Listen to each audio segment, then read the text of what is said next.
Hey friends, over the next 9 or 10 months, almost every single week, there will be 3 videos for you here. And if you're holding the Imaginative Prayer book and you happen to flip through it a bit, you'll notice that there are 6 main themes which structure the book into 6 parts. God's love, loving others, forgiveness, Jesus is the King, the good news of God, and the mission of God. Now, I've chosen these 6 main categories because in addition to trying to help you have some connection with your child and to create context for you and your child to have some shared experience of God, I'm also trying to do some theological education with you and with your child alongside of your church. I think that the theological framework that we give kids is actually really important. And this process throughout history has been done through a formal process of catechism, which I'll talk about briefly in another video, but most churches actually don't have a catechism process, a formalized process of education.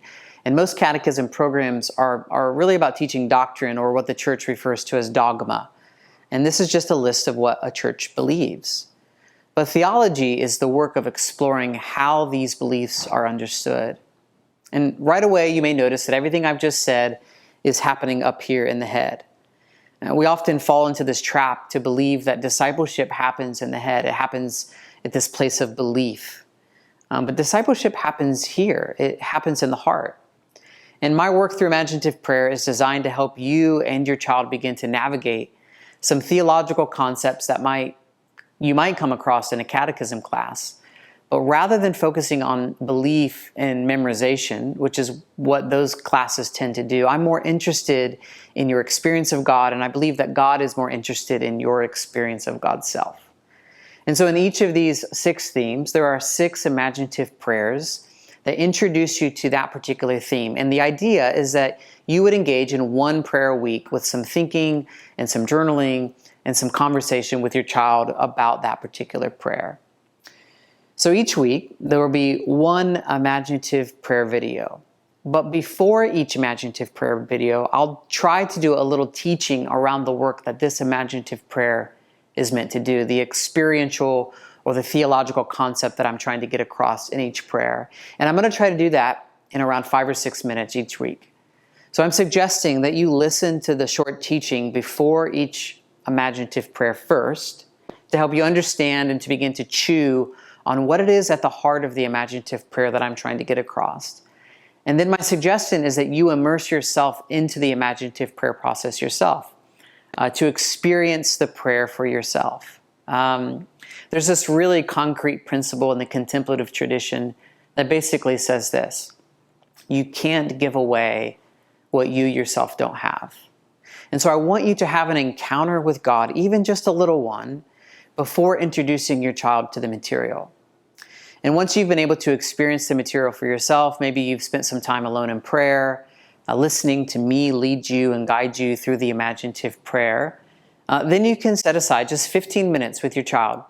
15 minutes a week is all I'm asking, to help your child get settled, maybe take a couple of deep breaths together, and then play the imaginative prayer video for your child to participate. And I want you to participate alongside of them.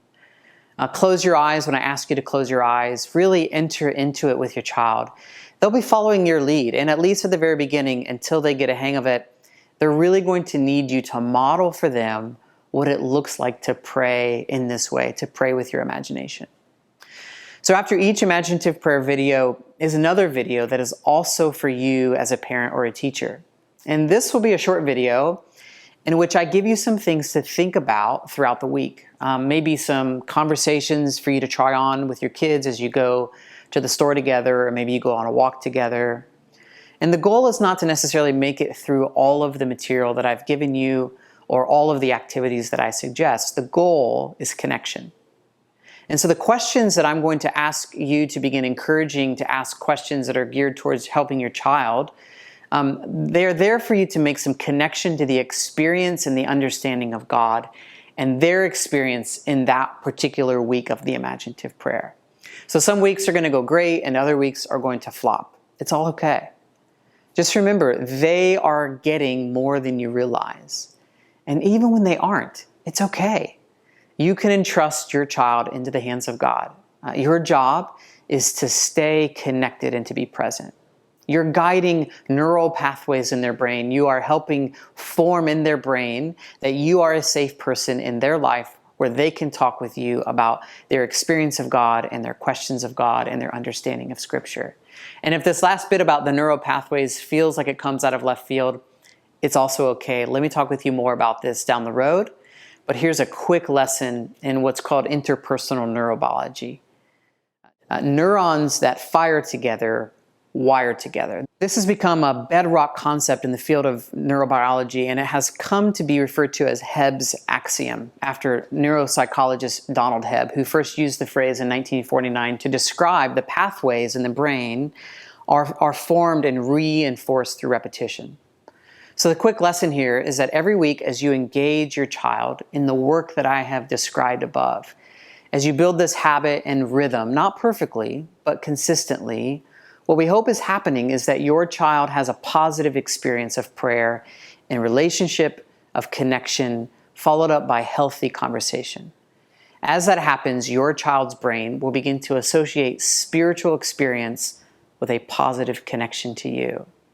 And if you fast forward to a period when that same child maybe is struggling spiritually, my hope is that you are one of the people they turn to because you have already demonstrated that you are a safe guide and that you're willing to journey alongside of them.